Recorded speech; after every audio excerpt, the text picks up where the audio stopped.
बेज्यादती case पर तो police की नाअहली से मरकजी मुल्जिम आबिद पुलिस को चकमा देने में एक बार फिर से कामयाब हो चुका है। दूसरी बार भी मुल्जिम पुलिस के हाथ से निकल गया। गुज़श्ता रोज मरकजी मुल्जिम की गिरफ्तारी के लिए पुलिस ने कसूर के इलाके राजा जंग में ऑपरेशन किया, लेकिन कामयाबी न हुई। पुलिस के छापे की अंदरूनी कहानी सामने आ चुकी है। जराये के मुताबिक पुलिस को मुल्जिम की इतला कसूर के गांव राजा जंग में मिली।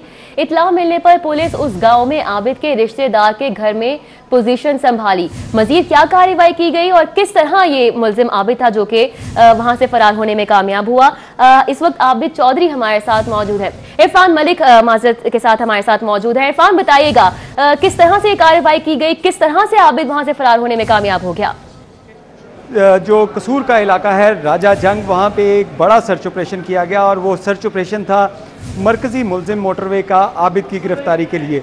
लेकिन इस सर्च ऑपरेशन से पहले जो वहाँ पे कहानी रूनुमा हुई, उसकी जो चीज़ें, जो डिटेल्स हैं वो मंजर आम पे आई हैं, जिसके मुताबिक पुलिस को ये इत्तला मिल चुकी थी कि मरकज़ी मुल्जिम जो आबिद है वो अपने करीबी अजीज़ के घर जो राजा जंग कसूर के इलाके में है वहाँ पर आ रहा है, और पुलिस के जो 4 एहलकार और अफसरान उसमें शामिल थे वो राजा जंग उस घर के अंदर मौजूद थे जहाँ पे आबिद ने आना था।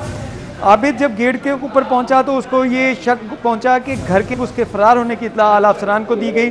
तो उसके बाद कसूर पुलिस, काउंटर टेररिज्म डिपार्टमेंट और लाहौर पुलिस की भारी नफरी मौके पे पहुंची और 5 घंटे तक वहां पे सर्च ऑपरेशन किया जाता रहा। लेकिन वो तमाम की तमाम एफर्ट्स थी वो बेसूद थी, क्योंकि मुल्जिम जो था वो फरार हो गया था। इस हवाले से आपको बताएं कि मुल्जिम ये तीसरी दफ़ा जो है पुलिस के शिकंजे से फरार होने में कामयाब हुआ। पहले जब उसने रेप किया था तो उस वक्त भी पुलिस मौके पे पहुंची थी, लेकिन मुल्जिम जो था वहां से फरार हो गया। और दूसरी दफ़ा जब उसके घर के अंदर रेड की गई थी शेखुपुरा के इलाके में, वहां से भी मुल्जिम फरार होने में कामयाब हुआ और पुलिस के हाथ जो है इस दफ़ा भी कुछ ना लगा और मुल्जिम फरार होकर जो है अब तक मंजर आम से गायब है। पुलिस हुकाम का कहना है कि अब मज़ीद जो टीमें इसके ऊपर वर्किंग कर रही थी वो मुख्तलिफ मकामात के ऊपर छापे मार रही हैं, लेकिन अभी तक मरकज़ी मुल्जिम जो आबिद है उसकी गिरफ्तारी अमल में नहीं लाई जा सकी। जी ठीक है इरफान मलिक, बहुत शुक्रिया आपका। और तालीम की दुनिया से बड़ी खबर है, तलबा की घर बैठकर तालीम हासिल करने की ख्वाहिश खत्म। हायर एजुकेशन कमीशन का ग्रेजुएशन की सतह के प्राइवेट इम्तहानात पर मुकम्मल पाबंदी आयद करने का फैसला सामने आ चुका है। तालीम के हवाले से बड़ी खबर आप तक पहुंचा रहे हैं।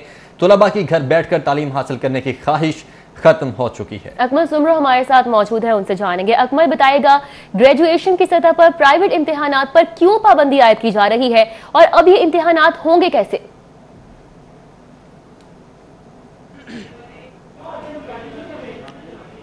जी बिल्कुल, ये एक बहुत बड़ा फैसला है और अब ये किस्सा पारी ना बन जाएगा कि उम्मीदवार जो प्राइवेट तौर पर इम्तिहानात में शिरकत किया करते थे अब वो प्राइवेट इम्तिहान नहीं दे पाएंगे। हायर एजुकेशन कमीशन ने ये फैसला इसलिए किया है कि हायर एजुकेशन के शोबे में मुसलसल इस्लाहात की जा रही हैं और ये अंडर ग्रेजुएट पॉलिसी का हिस्सा है कि पहले फ़ेज़ में जहाँ पर 2 साल BA BSc प्रोग्राम ख़त्म किया गया, अब दूसरे फ़ेज़ के अंदर जो है प्राइवेट इम्तिहान को भी ख़त्म किया जा रहा है। और इस हवाले से हायर एजुकेशन कमीशन ने ODL पॉलिसी, जिसको open and distance learning policy का नाम दिया जा रहा है, ये दस्तावेज़ तैयार की जा रही है। और इस दस्तावेज़ के मुताबिक यूनिवर्सिटीज़, सरकारी यूनिवर्सिटीज़ अब प्राइवेट इम्तिहान लेने की इजाज़त नहीं होगी और 2021 से इस पॉलिसी को नाफिज कर दिया जाएगा और इससे सरकारी यूनिवर्सिटीज़ को महदूद कर दिया जाएगा कि वो सिर्फ ऑन कैंपस तलबा और तालबात के इम्तिहानात ले सकती है या फिर अपने एफिलिएटेड प्राइवेट और पब्लिक कॉलेजेस के तलबा के इम्तिहान ले सकती है। ये पॉलिसी का इतलाक इस पर भी होगा कि जब 2 साल BA BSc प्रोग्राम ख़त्म किया गया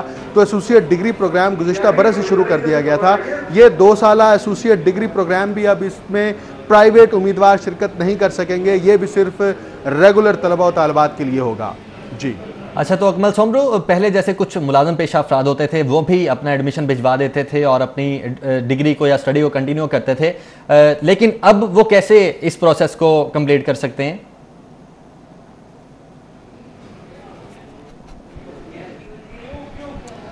जी बिल्कुल, इस हवाले से हायर एजुकेशन कमीशन के हुकाम का ये कहना है कि अब प्राइवेट इम्तिहानात क्योंकि ख़त्म कर दिए गए हैं और सिर्फ पाकिस्तान में वर्चुअल यूनिवर्सिटी और अल्लामा इकबाल ओपन यूनिवर्सिटी को ये इख्तियार हासिल होगा कि वो अपनी ओपन और वर्चुअल क्लासेस की बुनियाद पर जो है वो तलबा और तालबात के ग्रेजुएशन की सतह पर इम्तिहानात ले सकेंगे। इसके अलावा किसी भी सरकारी यूनिवर्सिटी को ये प्राइवेट इम्तिहानात कंडक्ट करने की इजाज़त नहीं होगी। ये एक बहुत बड़ा रेवेन्यू लॉस भी होगा और माली दबाव बरह रास्त उन यूनिवर्सिटीज़ को पड़ेगा।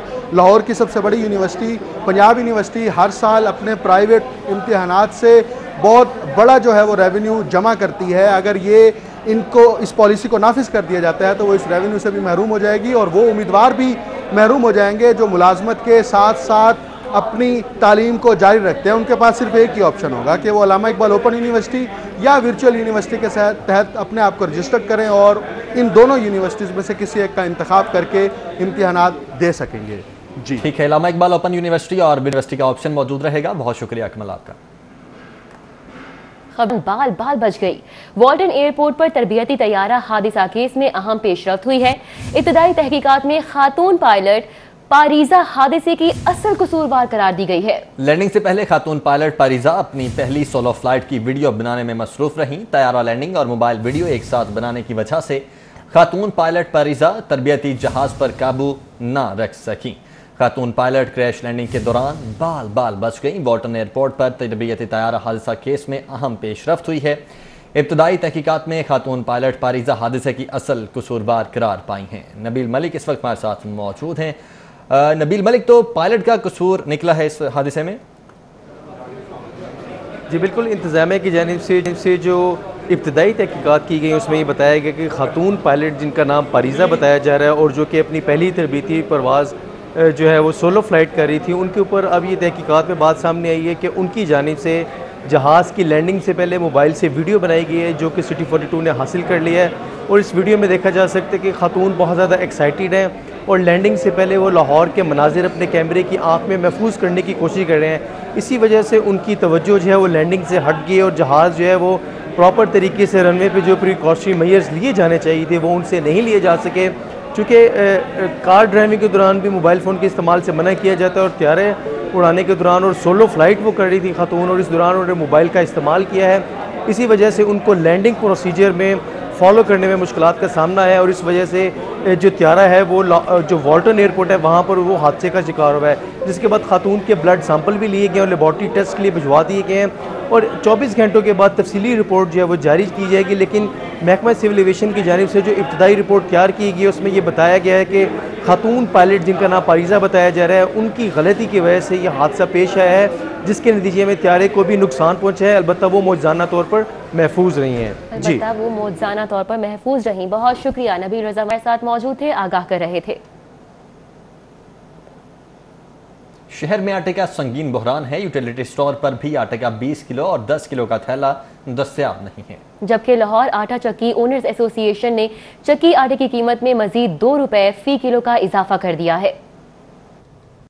शहर में जारी आटे का बहरान खत्म ना हो सका। शहरी आटे के लिए ख्वार हो गए। मार्केट और यूटिलिटी स्टोर्स पर आटे के 10 किलो और 20 किलो के थैले की फराहमी ना हो सकी। जबकि लाहौर आटा चक्की ऑनर्स एसोसिएशन ने गंदम की कीमत में इजाफे को जवाज बनाते हुए चक्की आटे की कीमत मजीद 2 रुपए बढ़ा दी, जिसके बाद चक्की आटा 76 रुपए फी किलो के हिसाब से फरोख्त होता रहा। शहरियों का कहना है कि हुकूमत की जानिब से आटे के बहरान पर काबू पाने के लिए कोई इकदाम नहीं किए जा रहे। मार्केट के साथ साथ यूटिलिटी स्टोर्स पर भी आटे की किल्लत है, जबकि आटा चक्की मालिकान ने भी चक्की आटे की कीमत में इजाफा कर दिया और हुकूमत सोई हुई है। स्टोर तो लईदा तो 900 तो 60 रुपए का, कोई 80 रुपए का दे रहा है, कोई चीनी 100 रुपए दे रहा है, तो इधर आओ तो कोई चीज मिलती ही नहीं।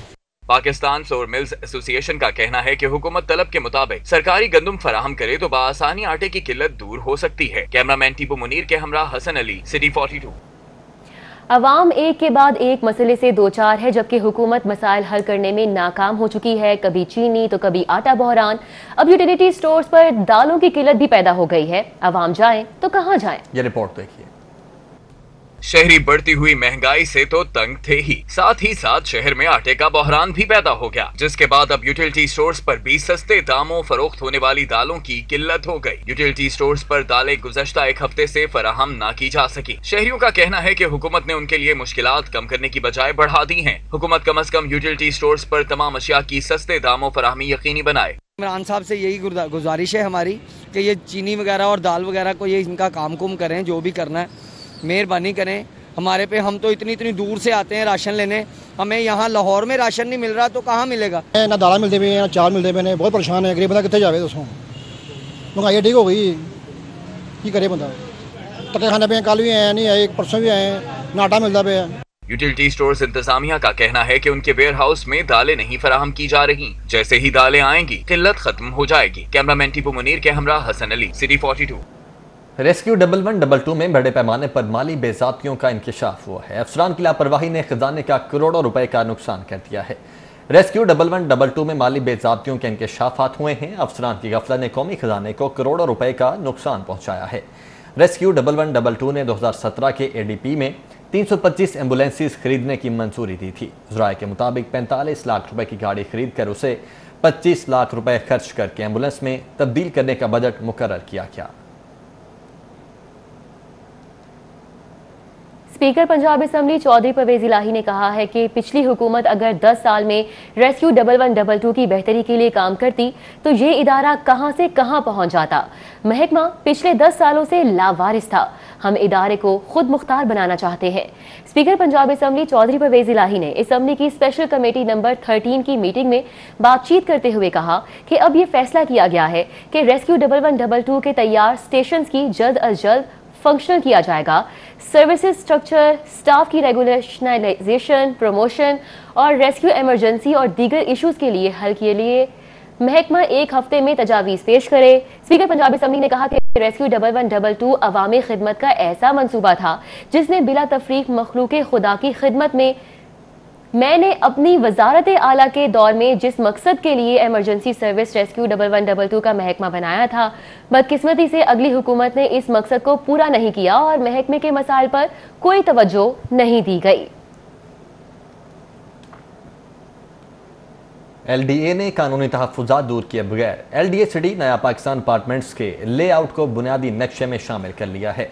LDA सिटी की तरमीम शुदा नक्शे पर DG LDA ने दस्तखत भी कर दिए हैं। वज़ीर आज़म के नया पाकिस्तान मंसूबे को कामयाब बनाने के लिए LDA सिटी में शामिल किया गया है। नया पाकिस्तान हाउसिंग अथॉरिटी को लाहौर में ज़मीन के हुसूल में मुसलसल नाकामी का सामना है। शादी हॉल मालिकान के लिए खुशखबरी है। महकमे खजाना ने शादी हॉल्स पर टैक्स बढ़ाने से इनकार कर दिया है। महकमे खजाना ने शादी हॉल्स पर टैक्स बढ़ाने से इनकार किया। काबीना कमेटी बराए फाइनेंस ने शादी हॉल्स पर तमाम टैक्स बढ़ाने या कम करने की तजवीज़ मुस्तरद कर दी है। हुकूमत ने काबीना कमेटी को हिदायत की थी कि सूरत हाल देख कर टैक्सों में इजाफा कर दिया जाए और अगर मुआशी सूरत हाल खराब है तो टैक्स कम कर दिए जाएं। सेक्रेटरी खजाना अब्दुल्ला खान सुंबुल का कहना है कि कोरोना की वजह से पहले ही शादी हॉल्स पर टैक्सों का बोझ कम किया गया है और अब शादी हॉल्स पर 0 टैक्स नहीं किया जा सकता। उन्होंने कहा कि शादी हॉल्स हस्बे मामूल 5% टैक्स अदा करते रहेंगे। सुई नॉर्दर्न गैस कंपनी में घरेलू सार्फिन को कनेक्शन देने के लिए एक बार फिर मीटर्स की किल्लत पैदा हो चुकी है। मीटर्स की दम दस्तयाबी की वजह से लाखों सार्फिन दर बदर होने लगे हैं। सुई नॉर्दर्न गैस कंपनी में एक बार फिर से मीटर्स की किल्लत पैदा हो चुकी है। मीटर्स न होने की वजह से लाखों कनेक्शन इल्तबा का शिकार हैं। ज़राए ने बताया है कि मामूल के डिमांड नोटिस पर भी कनेक्शन के लिए मीटर्स मौजूद नहीं हैं, जबकि फास्ट ट्रैक पॉलिसी के तहत भी सार्फिन को कनेक्शन नहीं दिए जा सके। वाज़ेह रहे कि 1 माह कबल भी मीटर खत्म होने की वजह से कंपनी ने डेवलपमेंट की टीमों को हफ्तावार और इतवार के रोज काम करने से रोक दिया था। तहम अब भी मीटर्स के दम दस्तयाबी की वजह से टीमों को काम करने से रोका गया है। बुज़दार सरकार माली बहरान का शिकार, तालीमी इदारों को नजरअंदाज करने लगी है। 1 माह गुजर जाने के बावजूद UET लाहौर को 30 करोड़ रुपए का स्पोर्ट फंड अभी तक नहीं मिल सका। UET लाहौर ने हुकूमत से माली बहरान होने पर 30 करोड़ रुपए का स्पोर्ट फंड मांगा था, लेकिन पंजाब हुकूमत की जानिब से मंजूरी के बावजूद UET को फंड नहीं मिल सके। UET इंतजामिया ने असातिज़ा की तनख्वाहों और पेंशन की अदायगी के लिए फंड मांगे थे। UET तनख्वाहों और पेंशन के लिए सालाना 3 अरब 32 करोड़ रुपए के अखराजात है। और महकमा हायर एजुकेशन की गफलत ने असातिज़ा की तैनातियों पर सवाल उठा दिए हैं। यूनिवर्सिटीज़ में डेपुटेशन पर जाने वाले सैकड़ों असातिज़ा का रिकॉर्ड ही मौजूद नहीं है। हायर एजुकेशन से मुतअद्दिद असातिज़ा की फाइल्स भी गायब हो चुकी हैं। महकमा हायर एजुकेशन यूनिवर्सिटीज़ में काम कर रहे हैं, मगर महकमा हायर एजुकेशन के पास उनका कोई रिकॉर्ड नहीं है। रूल्स के मुताबिक कॉलेज असातिज़ा 3 साल बाद यूनिवर्सिटीज़ में ट्रांसफ़र तसव्वुर किए जाने चाहिए।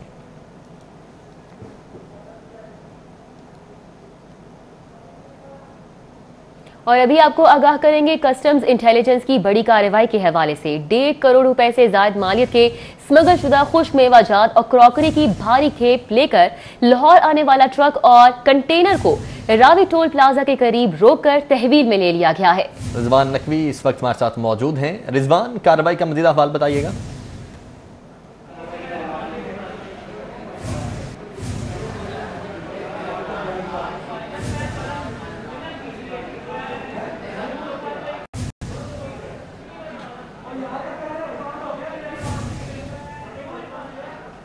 जी बिल्कुल, कस्टम्स इंटेलिजेंस की टीम को खुफिया इतला मौसूल हुई थी कि कोयटा और फैसलाबाद से 2 मुख्तलिफ रूट्स के ज़रिए स्मगल शुदा सामान की भारी खेप लेके एक ट्रक और कंटेनर लाहौर में मिस्री शाह तक आ रहे हैं, जिस पे कस्टम्स इंटेलिजेंस की टीमों ने एक कंटेनर और ट्रक को काफ़ी दूर से जो है वो चेस करने का अमल शुरू किया। उसके बाद लाहौर के करीब आके कंटेनर और ट्रक को कस्टम्स इंटेलिजेंस की टीम ने तहवील में ले लिया।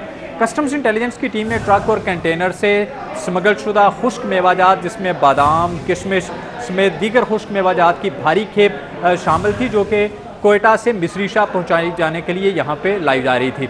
वो कस्टम्स ने बेहक सरकार जब्त कर ली। उसके साथ एक कंटेनर भी तहवील में लिया गया है, जिसमें ईरानी साख्ता क्रॉकरी की बहुत बड़ी तादाद थी, बहुत बड़ी खेप थी, जो कि मिस्री शाह पहुँचाई जा रही थी।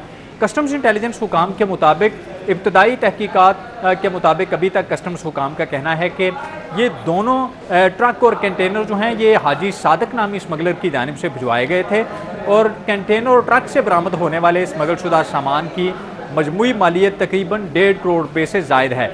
Director customs intelligence Syed Asad Raza Rizvi की हदायत पे additional director customs intelligence Mohammad Hassan Sukhera की और डिप्टी डायरेक्टर तैयबा बुखारी की सरबराही में ये छापामार कार्रवाई अमल में लाई गई है। कस्टम्स इंटेलिजेंस हुकाम का कहना है कि दोनों ट्रक और कंटेनर तहवील में लेकर तहकीकात का अमल शुरू कर दिया गया है। जी, तहकीकात का अमल शुरू कर दिया गया है को तहवील में लेकर। बहुत शुक्रिया, रिजवान नकवी हमें आगाह कर रहे थे। कमिश्नर लाहौर जुल्फकार घुम्मन से और पाकिस्तान गुड्स ट्रांसपोर्ट मालिकान की मुलाकात और इजलास हुआ। कमिश्नर ने इंतजामिया को बाबू साबू ता बत्ती चौक ट्रैफिक मैनेजमेंट का टास्क दे दिया। ऑल पाकिस्तान ट्रांसपोर्ट एसोसिएशन के वफ्द ने कमिश्नर लाहौर जुल्फकार अहमद घुम्मन से मुलाकात की। कमिश्नर ने कहा कि मालिकान ट्रैफिक रवानी और डिसिप्लिन पर ट्रैफिक पुलिस से मुकम्मल ताउन करें। कमिश्नर लाहौर ने यकीन दहानी कराई कि ट्रांसपोर्ट मालिकान के मसाइल को हर सूरत हल करेंगे। कमिश्नर लाहौर ने कहा कि बत्ती चौक ता बाबू साबू ट्रैफिक मैनेजमेंट के लिए टास्क भी दे दिया गया है। रिंग रोड और ट्रैफिक पुलिस ट्रांसपोर्ट को दरपेश मसाइल को हल करेंगे। कमिश्नर लाहौर ने कहा कि आइंदा हफ्ते तमाम स्टेक होल्डर्स के साथ इजलास भी किया जाएगा। आगे बढ़ते हैं। मिसबाहुल हक, मोहम्मद हफीज और अजहर अली के बराह रास्त पैटर्न चीफ से राबते पर बोर्ड हुकाम नाराज हैं। बोर्ड हुकाम का तीनों से जवाब तलबी का फैसला। पाकिस्तान क्रिकेट बोर्ड ने हेड कोच मिसबाहुल हक और टेस्ट कप्तान अजहर अली से जवाब तलबी का फैसला किया है। हेड कोच मिसबाहुल हक और टेस्ट कप्तान अजहर अली और मोहम्मद हफीज से मामले की वजाहत तलब की जाएगी, जबकि ज़राए के मुताबिक मिसबाहुल हक, मोहम्मद हफीज और अजहर अली ने बोर्ड को बताए बगैर इमरान खान से मुलाकात का वक्त मांगा था। तीनों ने बोर्ड के आला हुकाम की मौजूदगी में वज़ीर आज़म से पॉलिसी पर तहफ़्फ़ुज़ात का इजहार किया। न्यूज़ स्टूडियो से फिल वक्त इतना ही। एक ब्रेक के बाद हेडलाइंस।